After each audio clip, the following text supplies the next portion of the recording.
Halo, selamat datang di video perkuliahan Kalkulus 3 atau di beberapa universitas lain disebut juga dengan Kalkulus Peubah Banyak bersama saya Gustina Elvianti.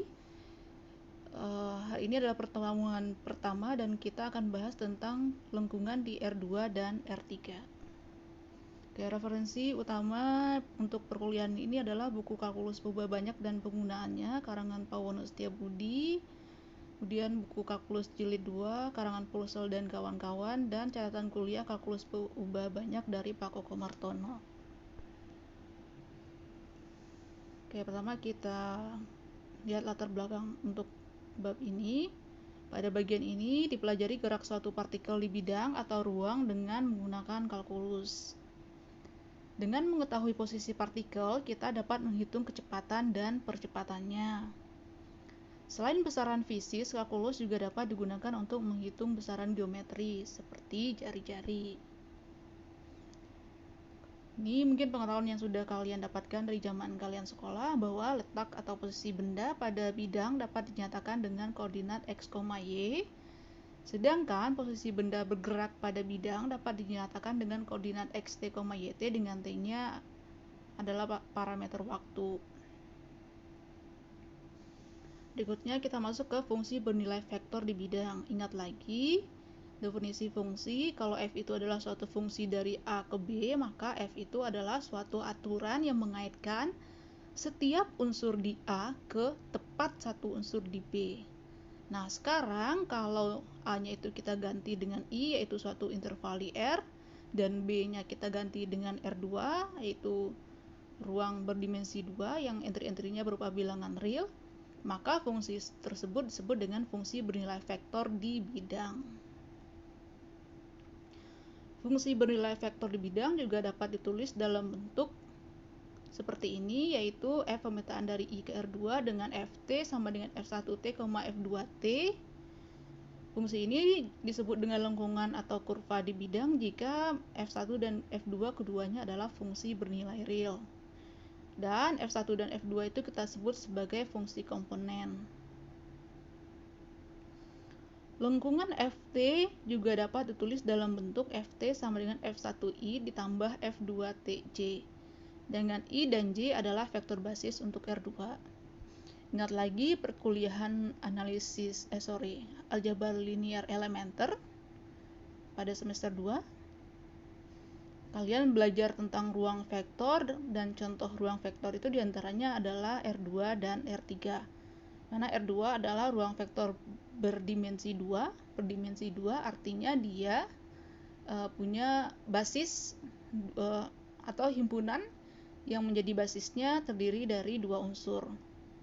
Tentu basis dari R2 tentu saja tidak tunggal, dan salah satunya itu adalah 1,0 dan 0,1, dan ini disebut juga sebagai basis standar atau basis baku dari R2. Cara lainnya kita juga dapat menulis Fd dengan cara menuliskan kedua fungsi komponen dalam bentuk X sama dengan F1t dan Y sama dengan F2t. Kedua persamaan ini disebut sebagai persamaan parametrik dari lengkungan. Pasangan persamaan parametrik X sama dengan F1t dan Y sama dengan F2t bersama dengan celang I disebut parameterisasi dari lengkungan. Dan persamaan Ft sama dengan F1ti tambah F2tj disebut juga dengan persamaan parameter dari lengkungan atau kurva. Oke, sekarang kita masuk ke daerah definisi dari fungsi bernilai vektor di bidang. Diberikan fungsi bernilai vektor di bidang dengan Ft sama dengan F1t, F2t. Misalkan df, df1 dan df2 masing-masing menyerahkan daerah definisi dari f, f1 dan f2. Maka daerah definisi dari f adalah daerah dari definisi dari f1 diiris daerah definisi dari f2. Oke, berikutnya adalah contoh-contoh lengkungan di R2. Misalkan f itu adalah fungsi dari interval 0,2 pi ke R2 yang didefinisikan sebagai ft sama dengan cos t, sin t, dan g adalah fungsi dari interval 0,2 pi ke R2 dengan GT sama cos T, min sin T.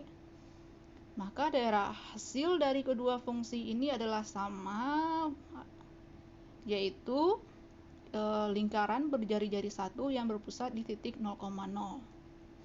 Perhatikan Ft dan Gt hanya berbeda tanda di entry kedua dari vektor tersebut. Maka yang membedakan dari kurva mereka keduanya adalah Ft bergerak berlawanan dengan jarum jam, sedangkan Gt bergerak searah dengan jarum jam. Kemudian diketahui fungsi vektor dari misalkan dari I ke R2 dengan Ft sama dengan I-nya, anggap ini sekarang I-nya sama dengan R gitu ya, dengan Ft sama dengan akar T kuadrat min 1, 1 per T min 3. Maka daerah definisi dari F1 adalah himpunan semua T di R dengan T kuadrat min 1 besar sama dengan 0. Kenapa T kuadrat min 1 besar sama dengan 0? Ya karena tadi syaratnya adalah Ft itu menyatakan lengkungan kalau si F1 dan F2 itu adalah fungsi bernilai real.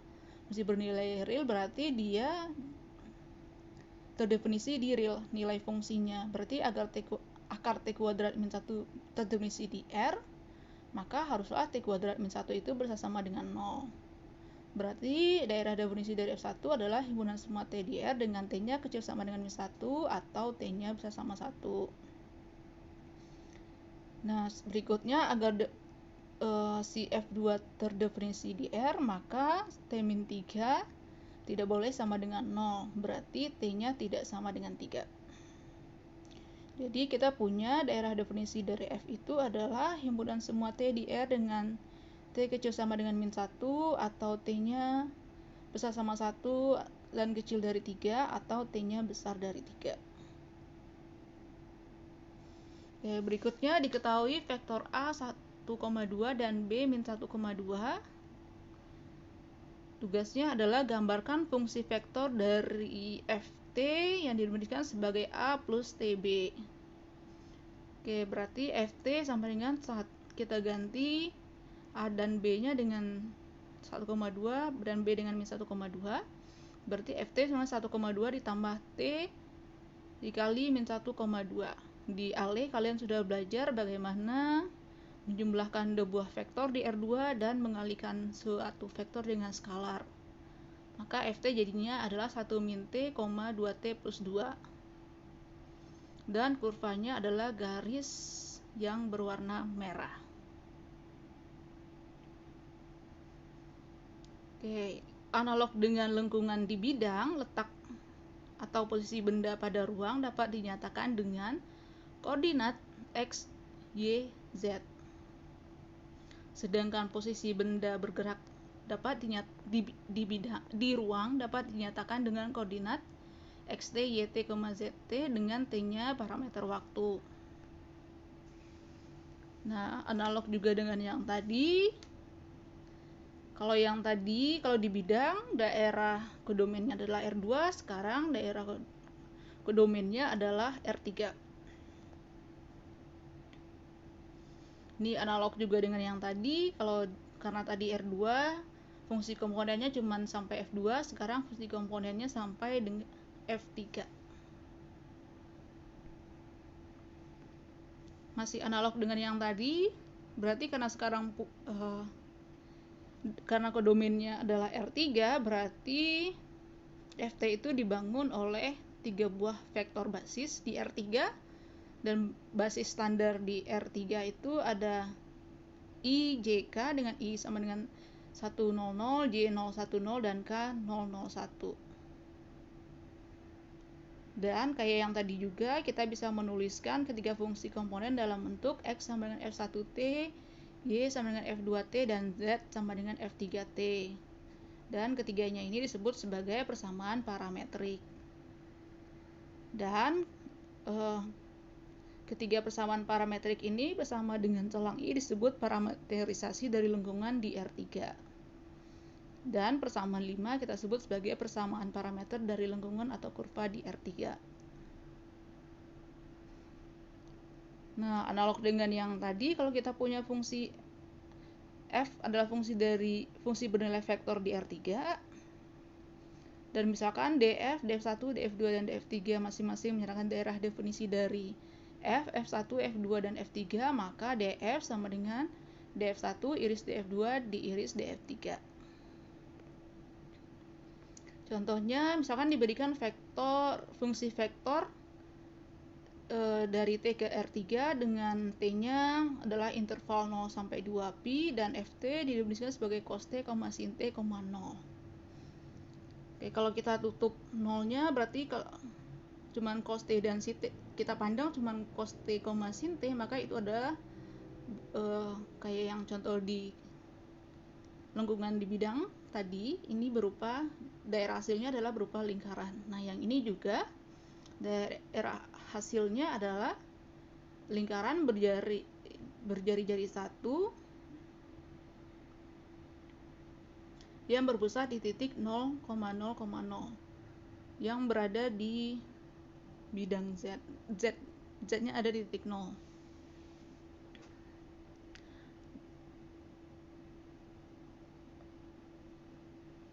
Kemudian kalau GT didefinisikan sebagai cos T, sin T, T, maka kurva dari GT itu diperoleh dari si FT dengan menarik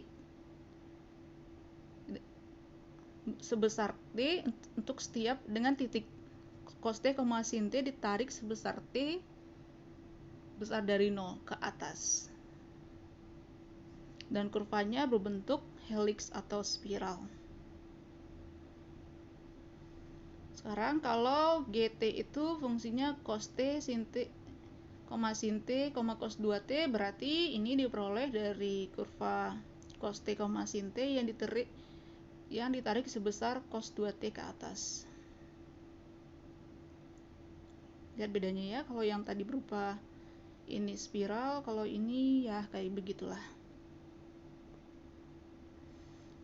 Oke, berikutnya contohnya adalah tentukan persamaan kurva C yang merupakan perpotongan dari tabung X kuadrat plus Y kuadrat sama dengan A kuadrat dengan bidang Z sama dengan Y. Kemudian gambarkan C.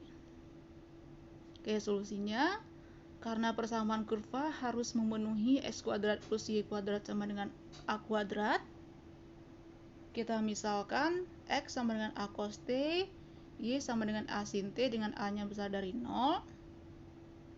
Kemudian karena persamaan kurva harus memenuhi Z sama dengan Y, kita ambil Z-nya sama dengan A sin T karena Y-nya sama dengan A sin T. Maka persamaan parameter untuk kurva C jadinya adalah Ft sama dengan A cos Ti ditambah A sin Tj ditambah A sin Tk. Dan gambarnya seperti yang di bawah. Tabung itu diperoleh dari persamaan X kuadrat tambah Y kuadrat sama dengan A kuadrat. Kemudian bidang yang berwarna oranye itu diambil adalah bidang Z sama dengan Y. Dan perpotongannya adalah garis yang lingkaran berwarna merah.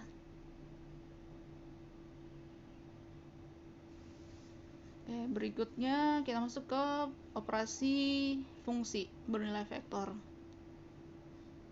Misalkan kita punya dua buah fungsi dari f dan g dari i ke rn, n-nya boleh kalian ganti dengan 2 atau 3. Dan t adalah suatu titik di interval i. Maka penjumlahan fungsi f plus g yang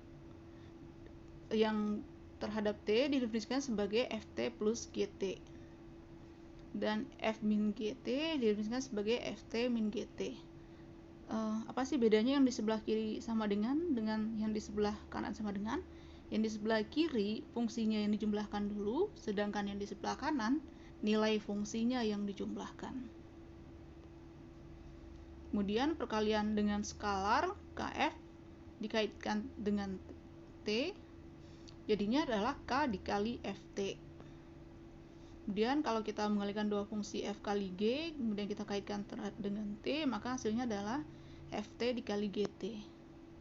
Kemudian kalau hasil kali silangnya hampir sama, yaitu pertama kalau hasil kali silang dari F cross G terhadap T, jadinya adalah Ft cross Gt.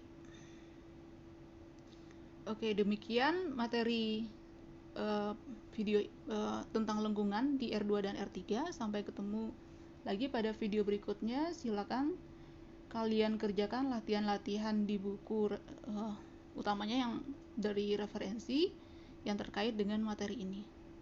Sampai bertemu lagi di video berikutnya.